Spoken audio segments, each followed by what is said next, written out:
ಶ್ರೀ ಗುರುಭ್ಯೋ ನಮಃ. ವಾಲ್ಮೀಕಿ ರಾಮಾಯಣದ ಅಯೋಧ್ಯಾಕಾಂಡದ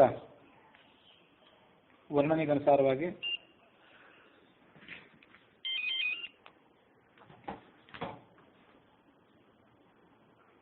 ಕೌಸಲ್ಯೆ ವನವಾಸಕ್ಕೆ ಹೊರಟಂಥ ರಾಮನಿಗೆ ಎಲ್ಲ ಗೃಹ ದೇವತೆಗಳು, ಭೂತಗಳು, ಹಗಲು ರಾತ್ರಿಗಳೆಲ್ಲವೂ ಕೂಡ ರಕ್ಷಣೆ ಮಾಡಲಿ ಅನ್ನುವ ಆಶಂಸನೆಯನ್ನು ಮಾಡಿ ಆತನ ಕೈಗೆ ರಕ್ಷಾಬಂಧನವನ್ನು ಮಾಡಿ ಆತನನ್ನು ಕಳಿಸಿಕೊಟ್ಟಳು ಅನ್ನೋಲ್ಲಿಗೆ 25ನೇ ಸರ್ಗ ಮುಗಿದಿತ್ತು. 26ನೇ ಸರ್ಗದಲ್ಲಿ ಸೀತಾದೇವಿಯ ಅರಮನೆಗೆ ರಾಮ ಹೊರಟಂತ ಕಥೆ ಶ್ರವಣ ಮಾಡ್ತೀವಿ. ಕೌಸಲ್ಯ ಅರಮನೆಯಿಂದ ಆತ ಹೊರಗೆ ಬಂದಾಗ ಅವನ ದರ್ಶನ ಮಾಡಬೇಕು ಅನ್ನುವ ಕಾರಣಕ್ಕಾಗಿ ಅನೇಕ ಜನ ಪೌರರು ರಾಜಮಾರ್ಗವನ್ನು ಹಿಡಿದು ಬರ್ತಾ ಇದ್ರು. ಈ ಕಡೆ ಸೀತೆಗೆ ರಾಮ ವನವಾಸಕ್ಕೆ ಹೊರಡಬೇಕಾಗಿದೆ, ಆತನಿಗೆ ಪಟ್ಟಾಭಿಷೇಕ ಇನ್ನು ಮುಂದೆ ಆಗೋದಿಲ್ಲ ಅನ್ನುವ ಸುದ್ದಿ ಗೊತ್ತಿರಲಿಲ್ಲ. ಅವನಿಗೆ ಯುವರಾಜ್ಯಾಭಿಷೇಕ ಆಗೋದಿದೆ ಅಂತಲೇ ಅವಳು ತಿಳ್ಕೊಂಡಿದ್ಲು. ಹಾಗಾಗಿ ದೇವತೆಗಳಿಗೆ, ಗುರುಗಳಿಗೆ ತಾನು ಮಾಡಬೇಕಾದಂಥ ಪೂಜೆನೆಲ್ಲ ಮಾಡಿದ್ಲು. ಮಾಡಿ ಪತಿಯಾದಂಥ ರಾಮ ಅಲ್ಲಿಗೆ ಬರೋದನ್ನು ಅವಳು ನಿರೀಕ್ಷೆ ಮಾಡ್ತಾ ಕೂತ್ಕೊಂಡಿದ್ಲು.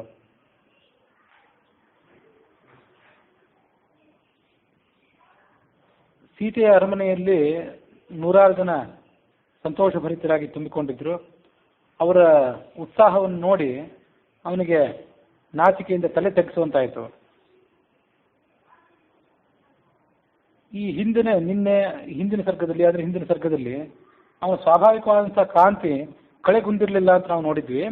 ಆದರೆ ಈಗ ಆತನಿಗೆ ದುಃಖ ಆಗಿತ್ತು ಅಂತ ವರ್ಣನೆ ಇದೆ.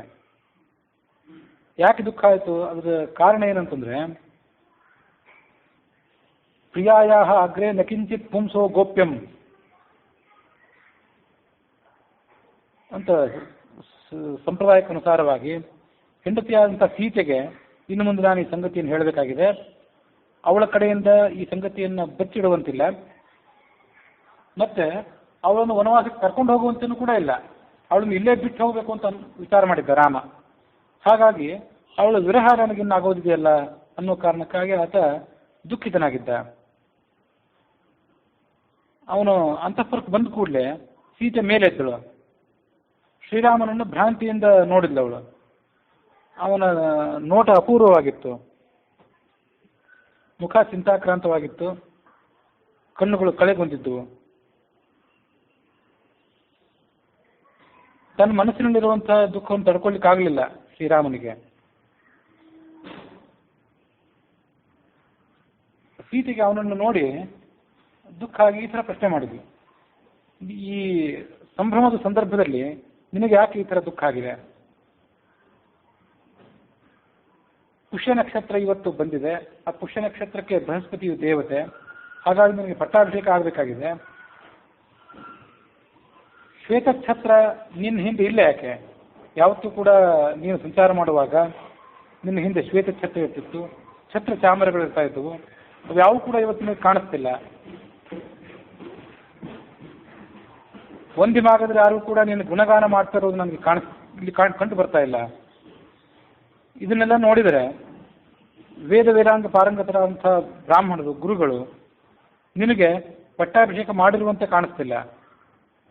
ನೀನು ಪಟ್ಟಾಭಿಷೇಕ ಮಾಡಿಸಿಕೊಂಡು ಬಳಿಕ ನನ್ನ ಅಂತಃಪುರಕ್ಕೆ ಬಂದಿದ್ರೆ ನಿನ್ನನ್ನು ಹಿಂಬಾಲಿಸಿಕೊಂಡು ಮಂತ್ರಿಗಳು, ಪುರ ಪ್ರಮುಖರು, ನಾಗರಿಕರೆಲ್ಲರೂ ಕೂಡ ಬಂದಿರ್ತಿದ್ರು. ಆದರೆ ಈಗ ಯಾರೂ ಅವ್ರು ಕಾಣ್ತಾ ಇಲ್ಲ. ನೀನು ಪಟ್ಟಾಭಿಷೇಕ ಮಾಡಿಸ್ಕೊಂಡು ಅರಮನೆಯನ್ನು ಬಿಟ್ಟು ಹೊರಗೆ ಬಂದಿದ್ರೆ ನಿನ್ನ ರಥದ ಮುಂಭಾಗದಲ್ಲಿ ಪುಷ್ಯರಥ, ಬಂಗಾರದಿಂದ ಅಲಂಕೃತವಾದಂಥ ಪುಷ್ಯರಥ, ಅಂದರೆ ರಾಜನಿಗೆ ಯೋಗ್ಯವಾದಂಥ ರಥ ಹೊರಡಬೇಕಾಗಿತ್ತು. ಆ ರಥವೂ ಮುಂದೆ ಕಾಣ್ತಿಲ್ಲ. ಪಟ್ಟದ ಆನೆ ಇರಬೇಕಾಗಿತ್ತು, ಕುದುರೆ ಇರಬೇಕಾಗಿತ್ತು, ಅದು ಯಾವುದೂ ಕಾಣ್ತಿಲ್ಲ. ಹಾಗಾಗಿ ಪಟ್ಟಾಭಿಷೇಕ ಆಗಿದೆಯೋ ಇಲ್ವೋ, ಈ ಸಂದರ್ಭದಲ್ಲಿ ನಿನ್ನ ಮುಖ ಏಕೆ ಕಳೆಗೊಂಡಿದೆ? ಹೀಗೆಲ್ಲ ನಾನಾ ರೀತಿಯಾಗಿ ಅವಳು ಪ್ರಶ್ನೆ ಮಾಡಿದ್ದು. ಆಗ ರಾಮ ಅವಳಿಗೆ ಉತ್ತರ ಹೇಳಿದ. ಸೀತೆ ತತ್ರ ಭವಾನ್ ತಾತಃ ಪ್ರವ್ರಾಜಯತಿ ಮಾಂ ವನಂ. ನಮ್ಮ ಅಪ್ಪನಾದಂಥ ದಶರಥ ನನ್ನನ್ನು ಅರಣ್ಯಕ್ಕೆ ಕಳಿಸುವವನಿದ್ದಾನೆ. ಯಾಕೆ ನನ್ನನ್ನು ಅವನು ಅರಣ್ಯಕ್ಕೆ ಕಳಿಸುವವನಿದ್ದಾನೆ ಅನ್ನೋದನ್ನ ಈಗ ನಾನು ನಿಮಗೆ ವಿವರಣೆ ಮಾಡಿ ಹೇಳ್ತೇನೆ. ಅದರ ಕಾರಣವನ್ನು ಕೇಳು.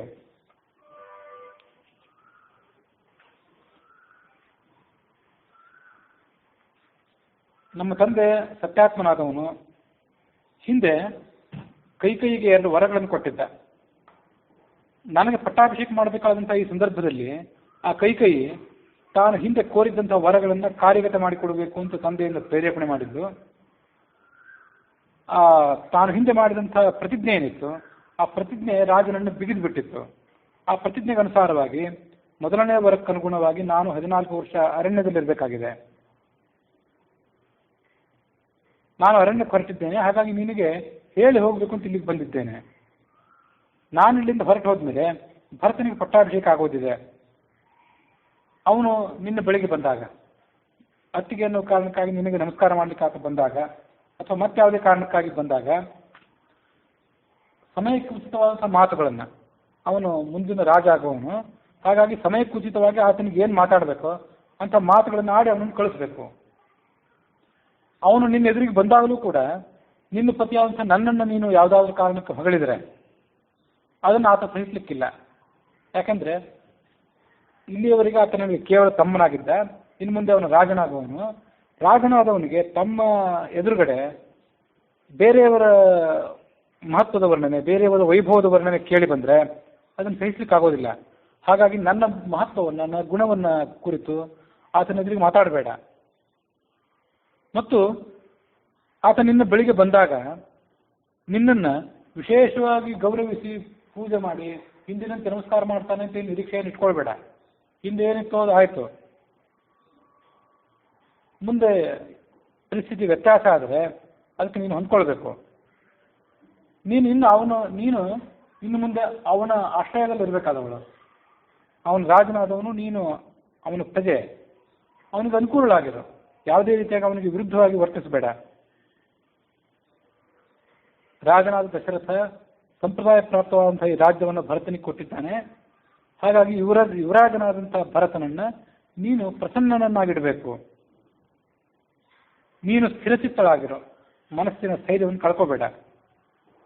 ನಾನು ಆ ಕಡೆ ಅರಣ್ಯಕ್ಕೆ ಹೊರಟೋದ್ಮೇಲೆ ನೀನು ವ್ರತ ಉಪವಾಸ ನಿಷ್ಠಳಾಗಿರಬೇಕು. ಅರುಣೋದಯ ಆದ ಕೂಡಲೇ ಹಾಸಿಗೆಯಿಂದ ಎದ್ದು ಸ್ನಾನಾದಿಗಳನ್ನು ಮುಗಿಸಿ ಶುಚಿರ್ಭೂತರಾಗಿ ದೇವತೆಗಳಿಗೆ ಪೂಜೆಯನ್ನು ಮಾಡಿ ಪ್ರಜಾಧಿಪತಿಯಾದಂಥ ದಶರಥನಿಗೆ ನಮಸ್ಕಾರ ಮಾಡಬೇಕು. ನಮ್ಮ ತಾಯಿಯಾದಂಥ ಕೌಸಲ್ಯ ವೃದ್ಧಳಾಗಿದ್ದಾಳೆ, ಮಗನನ್ನು ಕಳ್ಕೊಂಡಿರೋದ್ರಿಂದ ಮತ್ತಷ್ಟು ಪೀಡಿತಳಾಗಿದ್ದಾಳೆ. ನೀನು ಅವಳ ಬಗ್ಗೆ ಕೂಡ ಮಾಡಬೇಕಾದಂಥ ಕರ್ತವ್ಯಗಳನ್ನು ಮಾಡಬೇಕು. ನೀನು ಉಳಿದ ಚಿಕ್ಕ ತಾಯಂದಿರನ್ನು ಕೂಡ ನೀನು ಅನುದಿನವೂ ಕೂಡ ಸೇವೆ ಮಾಡಬೇಕು. ಅವರು ನಿನಗೆ ಮತ್ತು ನನಗೆ ತಾಯಿ ಸಮಾನರಾಗಿದ್ದಾರೆ. ಭರತ ಶತ್ರುಘ್ನರು ನನಗೆ ಪ್ರಾಣಕ್ಕಿಂತ ಹೆಚ್ಚು ಪ್ರಿಯರು. ಅವರನ್ನು ಕೂಡ ನೀನು ತಮ್ಮಂದಿರಂತೆ, ಮಕ್ಕಳಂತೆ ಕಾಣಬೇಕು. ಲಕ್ಷ್ಮಣನ ಹೆಸರಿನಲ್ಲಿ ತಗೊಳ್ಳಿಲ್ಲ.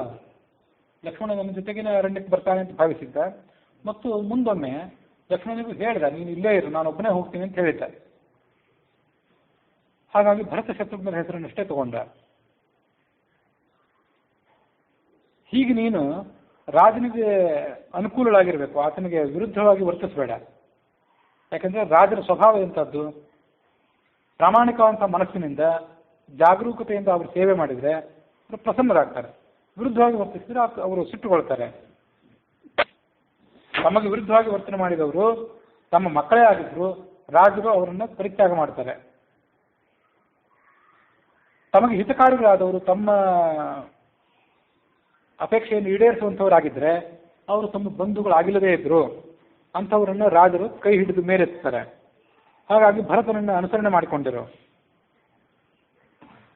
ನನ್ನ ಈ ಮಾತನ್ನು ನೀನು ನಡೆಸ್ಕೊಡ್ಬೇಕು ಅಂತ ಕೇಳ್ಕೊಂಡ. ಪ್ರಣಯಾದೇವ ಸಂಕ್ರುದ್ಧ ಭರ್ತಾರಮಿದಮಬ್ರವೀತ್. ಹೀಗೆ ರಾಮ ಹೇಳಿದ, ನಾನು ಕಾಡಿಗೆ ಹೋಗ್ತೀನಿ, ನೀನು ಇಲ್ಲೇರು ಅಂತ ಹೇಳಿದ್ನಲ್ಲ. ಅದನ್ನು ಕೇಳಿ ಅವಳಿಗೆ ಪ್ರಣಯ ಕೋಪ ಬಂತು, ನನ್ನನ್ನು ಬಿಟ್ಟು ಹೊರಟಿದ್ದಾನಲ್ಲ ಅಂತೇಳಿ. ನೀನು ಇಷ್ಟು ಕ್ಷುಲ್ಲಕವಾಗಿ ಮಾತಾಡ್ತಾ ಇದ್ದಿ, ನಿನ್ನ ಮಾತನ್ನು ಕೇಳಿದರೆ ಇದೆಲ್ಲವೂ ಅಪಹಾಸಕ್ಕೆ ಕಾರಣ ಆಗುವಂಥ ಮಾತುಗಳು ನನಗನ್ನಿಸ್ತಿದೆ. ಶಸ್ತ್ರಾಸ್ತ್ರಗಳಲ್ಲಿ ಪಾರಂಗತರಾದಂಥ ಕ್ಷತ್ರಿಯರು ಹೇಳುವಂಥ ಮಾತೇ ಅಲ್ಲ ಇದು. ಮತ್ತು ನಾನೂ ಕೂಡ ವೀರಪತ್ನಿ ಆದವಳು, ನನಗೂ ಈ ಮಾತು ಉಚಿತವಾದದ್ದಲ್ಲ. ನಮ್ಮ ಸುತ್ತಮುತ್ತ ಜನ ಏನಿರ್ತಾರೆ ಅವರಲ್ಲಿ ತಂದೆ, ತಾಯಿ, ಸಹೋದರರು, ಮಕ್ಕಳು, ಸೊಸೆ ಅವರೆಲ್ಲರೂ ಕೂಡ ತಾವೇನು ಮಾಡ್ತಾರೋ ಅದನ್ನು ಅನುಭವಿಸ್ತಾರೆ. ಅವ್ರು ಪುಣ್ಯ ಮಾಡಿದರೆ ಆ ಪುಣ್ಯದ ಫಲವನ್ನು ಅನುಭವಿಸ್ತಾರೆ, ಪಾಪ ಮಾಡಿದರೆ ಆ ಪಾಪದ ಫಲವನ್ನು ಅವರು ಅನುಭವಿಸ್ತಾರೆ. ಭರ್ತೃರ್ಭಾಗ್ಯಂತೂ ಭಾರ್ಯೈಕ. ಆದರೆ ನಾವು ಮಾಡಿದಂಥ ಪುಣ್ಯ ಪಾಪಗಳೇನಿವೆ, ಪುಣ್ಯ ಏನಿದೆ ಅದರ ಫಲವನ್ನು ಅನುಭವಿಸಲಿಕ್ಕೆ, ಅದರ ಭಾಗ್ಯವನ್ನು ಅನುಭವಿಸಲಿಕ್ಕೆ ಭಾರ್ಯ ಒಬ್ಬಳೇ ಭಾಗಿದಾರರು. ಅತಶ್ಚ ಏವಂ ಅಹಮಾದಿಷ್ಟ ವನೇ ವಸ್ತವ್ಯಮಿತ್ಯಪಿ. ಹಾಗಾಗಿ ನಿನಗೇನು ಭಾಗ್ಯ ಬಂದಿದೆ, ನೀನು ಪಟ್ಟಾಭಿಷಿಕ್ತನಾಗಿರು ಅಥವಾ ವನವಾಸಕ್ಕೆ ಹೋಗುವಂಥವನಾಗಿರು. ನೀನು ಪಟ್ಟಾಭಿಷಿಕ್ತನಾದರೆ ನಿನ್ನ ಜೊತೆ ಸಿಂಹಾಸನದಲ್ಲಿ ನಾನು ಕೂತ್ಕೊಳ್ಬೇಕು, ಅದನ್ನು ನನಗೆ ಯಾರು ಪ್ರತ್ಯೇಕವಾಗಿ ಹೇಳಬೇಕಾಗಿಲ್ಲ. ನೀನು ವನವಾಸಕ್ಕೆ ಹೊರಟ್ರೆ ನಿನ್ನ ಅರ್ಧಾಂಗಿನಿಯ ಅಂತ ನಾನು ಕೂಡ ಕಾಡಿನಲ್ಲಿ ಪ್ರವೇಶ ಮಾಡಲೇಬೇಕು, ನನಗದಕ್ಕೆ ಪ್ರತ್ಯೇಕವಾಗಿ ಯಾರೂ ಆಜ್ಞೆ ಮಾಡಬೇಕಾಗಿಲ್ಲ. ನ ಪಿತಾ ನಾತ್ಮಜೋ ನ ಆತ್ಮ ನ ಮಾತಾ ನ ಸಖೀ ಜನಃ ಇಹ ಪ್ರೇತ್ಯ ಚ ನಾರೀಣಾಂ ಪತಿರೇಕೋ ಗತಿಸ್ತದ.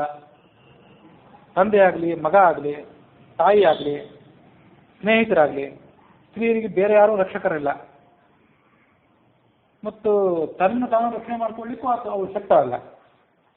ಪತಿರೇಕ ಗತಿ. ಅವಳನ್ನು ಯಾವಾಗಲೂ ರಕ್ಷಣೆ ಮಾಡಬೇಕಾದ್ದು ಯಾರು ಅಂದರೆ ಅವಳು ಪತಿ ಮಾತ್ರ. ಯದಿತ್ವಂ ಪ್ರಸ್ಥಿತೋ ದುರ್ಗಂ ವನ ಮಧ್ಯೈವ ರಾಘವ.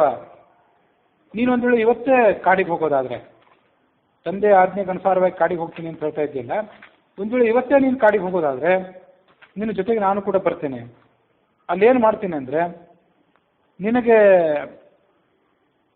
ಒದಗಬಹುದಾದಂಥ ಪ್ರತಿಬಂಧಕಗಳನ್ನು ದೂರ ಮಾಡಿ ನಾನು ನಿನ್ನ ಸೇವೆ ಮಾಡ್ತೀನಿ. ಮೃದ್ನಂತಿ ಕುಶಕಂಟಕಾನ್. ಏನು ಮಾಡ್ತೀನಿ ಅಂದರೆ, ಹಾದಿಯಲ್ಲಿರುವಂಥ ಮುಳ್ಳುಗಳನ್ನು, ದರ್ಭೆ ಇತ್ಯಾದಿಗಳನ್ನು ನಿನ್ನ ಹಾದಿಯಿಂದ ದೂರ ಸರಿಸಿ ನಿನ್ನ ಸಂಚಾರಕ್ಕೆ ಅದು ತೊಂದರೆ ಮಾಡದೇ ಇರುವಂತೆ ನಾನು ನೋಡ್ಕೊಳ್ತೀನಿ. ನಿನ್ನ ಎದುರಿಗೆ ನಾನಿರ್ತೇನೆ. ಈರ್ಷ್ಯಾರೋಷವು ಬಹಿಷ್ಕೃತ್ಯ ಭುಕ್ತಶೇಷ ವಿಮೋದಕಂ ನಯಮಾಂ ವೀರ ವಿಶ್ರಬ್ಧ ಪಾಪಂ ಮೈ ನ ವಿದ್ಯತೆ.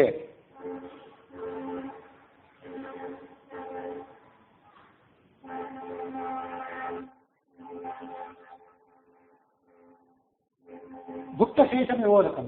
ನಮಗೆ ನೀರು ಕುಡಿಬೇಕು ಅಂತ ಅನಿಸಿದಾಗ ಒಂದು ಪಾತ್ರೆಯಲ್ಲಿ ನೀರು ತಗೋತೀವಿ, ಸ್ವಲ್ಪ ನೀರು ತಗೊಳ್ತೀವಿ, ಸ್ವಲ್ಪ ನೀರು ನಾವು ಬೇಕಾದಷ್ಟು ಕುಡಿದನ್ನು ತಿರಸ್ಕಾರ ಮಾಡಿಬಿಡ್ತೀವಿ, ಭೂಮಿ ಮೇಲೆ ಬಿಸಾಕಿಬಿಡ್ತೀವಿ ಅಥವಾ ಅಲ್ಲೇ ಇಟ್ಬಿಡ್ತೀವಿ. ಮತ್ತೆ ಆ ನೀರಿಗೆ ನಾವೇನು ಬೆಲೆ ಕೊಡೋದಿಲ್ಲ. ಆ ನೀರಿಗೆ ಹೇಗೆ ಬೆಲೆ ಇಲ್ಲವೋ ಹಾಗೆ ನನ್ನನ್ನು ಕೂಡ ಬೆಲೆ ಇಲ್ಲದವಳನ್ನಾಗಿ ಮಾಡಬೇಡ, ತಿರಸ್ಕಾರ ಮಾಡಬೇಡ. ಇಲ್ಲಿರೋ ತನಕ ನನ್ನನ್ನು ನೀನು ಜೊತೆಗೆ ಇಟ್ಕೊಂಡಿದ್ದೆ, ನಿನ್ನ ಪತ್ನಿಯಾಗೆ ನಾನಿದ್ದೆ. ಇನ್ನು ಮುಂದೆ ಕಾಡಿಗೆ ಹೋಗುವಾಗ ಇವಳು ನನಗೆ ಬೇಕಾಗಿಲ್ಲ ಅಂತ ನನ್ನನ್ನು ತಿರಸ್ಕಾರ ಮಾಡಿ ಹೋಗಬೇಡ. ಪ್ರಾಸಾದಾಗ್ರಿ ವಿಮಾನ ಇರುವ ವಹ್ಯಾಯಸ ಗತೇನವ.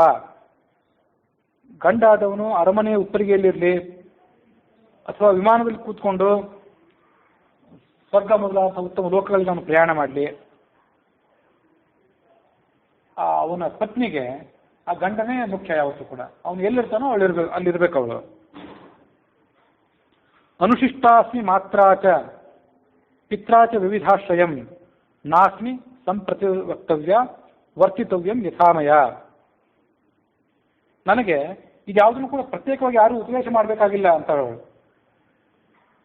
ಗಂಡನ ಜೊತೆ ಹೇಗೆ ನಡ್ಕೋಬೇಕು, ಹೇಗೆ ನಡ್ಕೊಳ್ಬಾರ್ದು, ಏನು ಸೇವೆ ಮಾಡಬೇಕು, ಏನು ಮಾಡಬಾರ್ದು ಅಂತ ಅನ್ನೋದನ್ನೆಲ್ಲ ನಿನ್ನ ಕೈಯಿಂದ ನಾನು ಕೇಳಿ ತಿಳ್ಕೊಳ್ಬೇಕಾಗಿಲ್ಲ. ಅನುಶಿಷ್ಟಾಸ್ಮಿ ಪಿತ್ರ ಮಾತ್ರಾಚ. ನಾನು ನನ್ನ ತವರು ಮನೆಯಲ್ಲಿದ್ದಾಗಲೇ ನನ್ನ ತಂದೆ ತಾಯಿಗಳು ನನಗೆ ಕೊಡಬೇಕಾದಂಥ ಶಿಕ್ಷಣವನ್ನೆಲ್ಲ ಅದ್ರ ಬಗ್ಗೆ ಕೊಟ್ಟಿದ್ದಾರೆ. ನಾಸ್ತಿ ಸಂಪ್ರತಿ ವಕ್ತವ್ಯ. ನನಗೆ ನೀನು ವಿರುದ್ಧವಾಗಿ ಹೇಳಲೇಬಾರ್ದು, ಕಾಡಿಗೆ ಬರಬೇಡ ಅಂತ ನನಗೆ ಹೇಳಲೇಬೇಡ. ನೀನು ನಿರ್ಜನವಾದಂಥ ಕಾಡಾಗಿರಲಿ ಅಥವಾ ಮತ್ತು ಉತ್ತಮವಾದಂಥ ಯಾವುದೇ ಪ್ರದೇಶ ಆಗಿರಲಿ, ಅಲ್ಲಿ ನಾನು ನಿನ್ನ ಜೊತೆಗೆ ಬಂದೇ ಬರ್ತೀನಿ. ನಾನಾ ಮೃಗಗಣಾಕೀರ್ಣಂ ಶಾರ್ದೂಲ ವೃಕ ಸೇವಿತಂ. ನಾನಾ ರೀತಿಯಾದಂಥ ಮೃಗಗಳಿರಲಿ, ಹುಲಿಗಳಿರಲಿ, ತೋಳಗಳಿರಲಿ, ಎಂಥ ಅರಣ್ಯವೇ ಆಗಿರಲಿ, ನಾನು ಅಲ್ಲಿಗೆ ಬರ್ತೇನೆ. ಸುಖಂ ವನೇ ನಿವತ್ಸ್ಯಾಮಿ ಯಥೈವ ಭವನೇ ಪಿತುಃ. ಅರಣ್ಯಕ್ಕೆ ಹೋಗೋದು, ವನವಾಸ ಮಾಡಿಕೊಂಡು ನಿನ್ನ ಜೊತೆಗೆ ಇರೋದು ಅಂತಂದರೆ ನನಗದೊಂದು ಸಂಕಟದ ಸಂಗತಿ ಅಲ್ಲ. ನಾನು ತವರು ಮನೆಯಲ್ಲಿ ನಾನು ಎಷ್ಟು ನಿಶ್ಚಿಂತಳಾಗಿರ್ತೇನೋ ಅಷ್ಟೇ ನಿಶ್ಚಿಂತಳಾಗಿ ನಿನ್ನ ಜೊತೆಗೆ ನಾನು ಅರಣ್ಯದಲ್ಲಿರ್ತೇನೆ. ಅಚಿಂತಯಂತಿ ತ್ರೀನ್ ಲೋಕಾನ್, 3 ಲೋಕಗಳಿಗೂ ಏನಾದರೂ ನನಗೇನು ಚಿಂತೆ ಇಲ್ಲ, ನೀನೊಬ್ಬನೇ ಇದ್ರೆ ಸಾಕು. ಚಿಂತಯಂತಿ ಪತಿವ್ರತಂ, ನಿನ್ನೊಬ್ಬನ ಬಗ್ಗೆ ಆಲೋಚನೆ ಮಾಡ್ತಿರ್ತೇನೆ. ನಿನಗೆ ನಾನು ನಿತ್ಯ ಸೇವೆ ಮಾಡ್ತೇನೆ, ಸೇವೆ ಮಾಡಬೇಕು ಅದನ್ನೆಲ್ಲ ಮಾಡ್ತೇನೆ. ನಿಯತಾ ಬ್ರಹ್ಮಚಾರಿಣಿ, ನಿನ್ನ ಜೊತೆಗೆ ಇದ್ದು ಬ್ರಹ್ಮಚಾರಿಣಿ ಆಗಿರ್ತೇನೆ. ಸಹ ರಂಸೆ, ನಿನ್ನ ಜೊತೆಗೆ ವಿಹಾರ ಮಾಡ್ತೇನೆ. ವನೇಶು ಮಧುಗಂಧಿಷು, ಭಯಂಕರವಾದಂಥ ಅರಣ್ಯಗಳಲ್ಲಿ ಏನೂ ಸಿಗೋದಿಲ್ಲ, ಅಲ್ಲೇನು ನಮಗೆ ಸುಖ ಇಲ್ಲ, ನೋಡ್ಲಿಕ್ಕೆ ಸೌಂದರ್ಯ ಇಲ್ಲ ಅಂತ ಅನ್ಬೇಡ. ಮಧುಗಂಧಿಷು, ಜೇನುತುಪ್ಪದ ಸುಗಂಧ ಎಲ್ಲ ಕಡೆ ಹರಡಿರ್ತದೆ, ಹೂವಿನ ಸುಗಂಧ ಎಲ್ಲ ಕಡೆ ಪ್ರಸರಿಸಿರ್ತದೆ. ಹಾಗಾಗಿ ಕಾಡಿನ ವಾತಾವರಣ ರಮ್ಯವಾಗಿರ್ತದೆ. ಅಲ್ಲಿ ನನಗೆ ತವರು ಮನೆಯಲ್ಲಿದ್ದಷ್ಟೇ ಸುಖ, ಅಲ್ಲಿ ನಾನು ವಾಸ ಮಾಡಲಿಕ್ಕೆ ಹಿಂಜರಿಯೋದಿಲ್ಲ.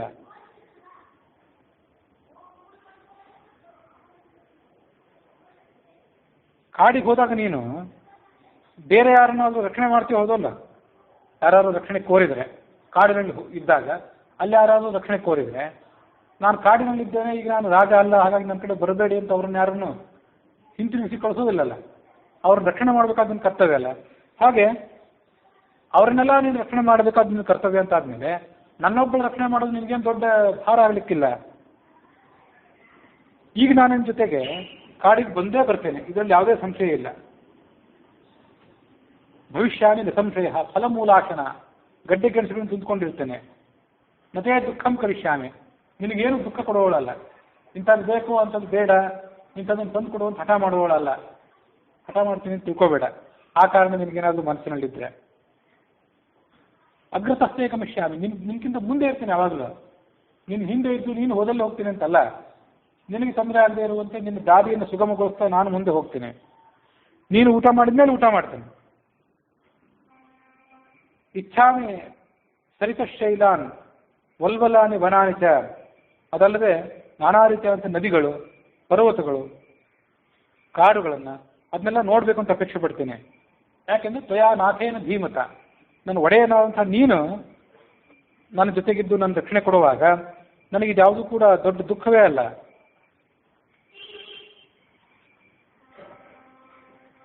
ನಾನಾ ರೀತಿಯಾದಂಥ ಹಂಸ, ಚಕ್ರವಾಕ ಮೊದಲಾದಂಥ ಪಕ್ಷಿಗಳು, ಆ ಪಕ್ಷಿಗಳಿಂದ ಕೂಡಿದಂಥ, ಕಮಲದಿಂದ ಕೂಡಿದಂಥ ಸರೋವರಗಳನ್ನು ನೋಡಬೇಕು ಅಂತ ಅಪೇಕ್ಷೆ ಪಡ್ತೇನೆ. ಎಷ್ಟು ವರ್ಷ ವನವಾಸ ಇದು? ಕೇವಲ 14 ವರ್ಷದ ವನವಾಸ. ಅದು ಬರೀ 14 ವರ್ಷದ ವನವಾಸ ಆದರೂ ನನಗೆ ತೊಂದರೆ ಇಲ್ಲ, ಅಥವಾ ಇದು 100 ಸಾವಿರಾರು ವರ್ಷದ ವನವಾಸ ಆದರೂ ತೊಂದರೆ ಇಲ್ಲ. ಏವಂ ವರ್ಷ ಸಹಸ್ರಾಣಂ ಶತಂ ವಾಪಿ ತ್ವಯಾಸಃ, ಇದು 100 ವರ್ಷ ಆಗಲಿ ಅಥವಾ 1000 ವರ್ಷ ಆಗಲಿ ನನಗದ್ರ ಬಗ್ಗೆ ಭಯ ಇಲ್ಲ. ನಿನ್ನ ಜೊತೆ ನಾನು ಸಂತೋಷವಾಗಿರ್ತೇನೆ. ವ್ಯತಿಕ್ರಮಂ ನವೇತ್ಸ್ಯಾಮಿ ಸ್ವರ್ಗೋಪಿ ನಮೇ ಮತಃ, ನಿನ್ನ ಬಿಟ್ಟು ಸ್ವರ್ಗಕ್ಕೆ ಹೋಗಬೇಕು ಅಂತೂ ನಾನು ಅಪೇಕ್ಷೆ ಪಡೋದಿಲ್ಲ.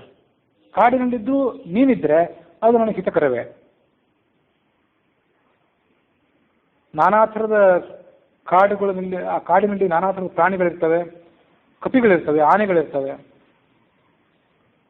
ಅಲ್ಲೆಲ್ಲ ಇದ್ರೂ ಕೂಡ ನಿನ್ನ ಜೊತೆಗೆ ನಾನು ಸುಖವಾಗಿರ್ತೇನೆ. ನಿನ್ನೊಬ್ಬನಲ್ಲಿ ಬಿಟ್ಟು ಬೇರೆ ಯಾರಲ್ಲೂ ಕೂಡ ನನಗೆ ವಿಶ್ವಾಸವೇ ಇಲ್ಲ, ಯಾರೊಬ್ಬರಲ್ಲೂ ಪ್ರೀತಿಯೂ ಇಲ್ಲ. ನನ್ನಿಂದ ನಿಮಗೆ ಹೆಚ್ಚಿನ ಭಾರವೇನಿಲ್ಲ. ನಾತೋ ಮಯಾತೆ ಗುರುತಾ ಭವಿಷ್ಯತಿ, ಹೆಂಡತಿನ ಭಾರ ಅಂತ ಅನ್ಕೋಬೇಡ. ಹೀಗೆ ಆ ಸೀತೆ ನಾನಾ ಥರ ಹೇಳಲಿಕ್ಕೆ ಉದ್ಯುಕ್ತಳಾಗಿದ್ದು, ಹೇಳಿದ್ದು. ಇಷ್ಟಾದರೂ ರಾಮ ಅವಳನ್ನ ವನವಾಸಕ್ಕೆ ಕರ್ಕೊಂಡು ಹೋಗಬೇಕು ಅನ್ನೋ ಸಂಗತಿಗೆ ಒಪ್ಪಲಿಲ್ಲ. ಮತ್ತಷ್ಟು ಅವಳಿಗೆ ಆ ವನವಾಸದ ಕಷ್ಟಗಳನ್ನು ವಿವರಣೆ ಮಾಡಿ ಹೇಳಿದ. ಏನು ಹೇಳಿದ ಅಂದರೆ, ನೀನು ಯಾವತ್ತೂ ಧರ್ಮಾತ್ಮಳಾಗಿದ್ದಿ, ಇಲ್ಲೇ ಇದ್ದುಕೊಂಡು ಧರ್ಮಾಚರಣೆ ಮಾಡು. ನಾನು ಹೇಳೋದು ನಿನಗೆ ಯೋಗ್ಯ ಆಗಿದೆ, ನಿನ್ನ ಹಿತಕ್ಕಾಗಿ ಆಗಿದೆ. ಅರಣ್ಯವಾಸದಲ್ಲಿ ಬಹಳ ತೊಂದರೆ ಇರ್ತವೆ. ಏನು ತೊಂದರೆ ಅಂತಂದರೆ, ಅರಣ್ಯವನ್ನು ಕಾಂತಾರ ಅಂತ ಕರೀತಾರೆ, ಕಾಂತಾರ ಅಥವಾ ಅರಣ್ಯ ಅಂತ ಕರೀತಾರೆ. ಕಾಂತಾರ ಅಥವಾ ಅರಣ್ಯ ಅಂತ ಯಾಕೆ ಕರೀತಾರೆ ಅಂದರೆ, ನಾನಾ ಥರದ ಕಷ್ಟಗಳು ಅಲ್ಲಿ ಇರೋದ್ರಿಂದಲೇ. ವನೇ ದೋಷಾ ಹಿ ಬಹವಃ ವತತಸ್ತಾನ್ ನಿಬೋಧಮೆ, ಬಹುದೋಷಂ ಹಿ ಕಾಂತಾರಂ ವನಮಿತ್ಯ ವಿಧೀಯತೆ. ಅನೇಕ ದೋಷಗಳಿದ್ದಂಥ ವನಕ್ಕೇನೆ ಕಾಂತಾರ ಅಂತ ಕರೀತಾರೆ. ಸಂಸ್ಕೃತದ ವ್ಯಾಕರಣದ ಪ್ರಕಾರ. ಅಲ್ಲಿ ಸದಾ ದುಃಖವೇ ಹೊರತು ಸುಖದ ಕ್ಷಣವೂ ಅಲ್ಲಿರೋದಿಲ್ಲ. ಪರ್ವತದ ಮೇಲಿಂದ ಹರಿದು ಬರುವಂತಹ ನದಿಗಳ ಭೋರ್ಗರೆಯುವ ಶಬ್ದ ಅಲ್ಲಿರ್ತದೆ, ಇದೇ ನಡಗಿಸುವಂಥ ಶಬ್ದ. ಗಿರಿಯ ಗುಹೆಗಳಲ್ಲಿ ನಾನಾ ಥರದ ಸಿಂಹಗಳು, ಹುಲಿಗಳು ಕರ್ಕಶವಾಗಿ ಗರ್ಜನೆ ಮಾಡಿ ಮನುಷ್ಯನಿಗೆ ಭಯ ಉಂಟು ಮಾಡ್ತವೆ. ಜನರೇ ಅಲ್ಲಿರೋದಿಲ್ಲ. ಅಲ್ಲಿರುವಂಥ ಧ್ವನಿಯೆಲ್ಲ ಸಿಂಹ, ಹುಲಿ ಮೊದಲಾದಂಥ ದುಷ್ಟ ಪ್ರಾಣಿಗಳ ಧ್ವನಿಯೇ. ಅವು ಯಾವತ್ತೂ ಕೂಡ ತಮ್ಮ ಗುಹೆಗಳಿಂದ ಹೊರಗೆ ಬಂದು ಸ್ವಲ್ಪವೂ ಭಯ ಇಲ್ಲದೆ ಕಾಡಿನಲ್ಲಿ ಬರುವಂಥ ಜನರಿಗೆ ತೊಂದರೆ ಕೊಡ್ತಿರ್ತವೆ. ಸರೋವರದಲ್ಲಿ ಬಂದು ಅಲ್ಲೆಲ್ಲ ಸ್ನಾನ ಮಾಡ್ತೀನಿ, ಅದನ್ನೆಲ್ಲ ನೋಡ್ತೀನಿ ಅಂತ ಹೇಳ್ತೀಯಲ್ಲ, ಸರೋವರಗಳು ಬಹಳ ಭಯಂಕರವಾಗಿರ್ತವೆ. ಅರಣ್ಯದಲ್ಲಿ ನಾನಾ ಥರದ ಮೊಸಳೆಗಳು, ಕೆಸರಿನಿಂದ ಕೂಡಿದ್ದು, ಕಾಡಾನೆಗಳು ಆ ಸರೋವರಕ್ಕೆ ಬರ್ತಿರ್ತವೆ. ಚಿಕ್ಕ ಮಕ್ಕಳಿಗೆ ಹೇಳ್ದಂಗೆ ಹೇಳಿದ, ಇಷ್ಟೆಲ್ಲ ಸಮಸ್ಯೆ ಇರ್ತದೆ, ಬರಬೇಡ ಅಂದ. ಮಾರ್ಗದಲ್ಲಿ ನಿನ್ಕಿಂತ ಮುಂದೆ ಹೋಗಿ ಅಲ್ಲಿರುವಂಥ ಹುಲ್ಲು ಮುಳ್ಳು ಇಂಥದನ್ನೆಲ್ಲ ಸವರಿ ನಿನಗೆ ಹೋಗ್ಲಿಕ್ಕೆ ಅನುಕೂಲ ಮಾಡಿಕೊಡ್ತೀನಿ ಅಂತ ಹೇಳ್ತೀಯಲ್ಲ, ಆ ಮುಳ್ಳುಗಳು, ನಾನಾ ಥರದ ಕಠೋರವಾದಂಥ ಬಳ್ಳಿಗಳೆಲ್ಲ ಅಲ್ಲಿ ಇರ್ತವೆ. ಕಾಡು ಕೋಳಿಗಳು ಭಯಂಕರವಾದಂಥ ಶಬ್ದ ಕೇಳಿ ಬರ್ತದೆ. ಕೆಲವೊಂದು ಕಡೆ ನಾವು ಹೋಗುವಂಥ ಮಾರ್ಗಗಳು ನೀರೇ ಇಲ್ಲದಂಥ ಪ್ರದೇಶದಲ್ಲಿ ಇರ್ತವೆ. ಎಷ್ಟೋ ಹೊತ್ತಿನ ತನಕ ಕುಡಿಬೇಕಾದ್ರೂ ನೀರು ಅಲ್ಲಿ ಸಿಗೋದಿಲ್ಲ. ಬೆಳಗಾದ ಕೂಡಲೇ ಗಡ್ಡೆ ಗೆಣಸುಗಳನ್ನು ನಾವು ಸಂಗ್ರಹ ಮಾಡಬೇಕಾಗ್ತದೆ, ಅದಕ್ಕಾಗಿ ಶ್ರಮ ಪಡಬೇಕು. ರಾತ್ರಿ ಹೊತ್ತಿನಲ್ಲಿ ಆ ಗಿಡಗಳಿಂದ ತಾನೇ ಉದುರಿರುವಂಥ ತರಗೆಲೆಗಳ ಮೇಲೆ ಮಲ್ಕೊಳ್ಬೇಕಾಗ್ತದೆ.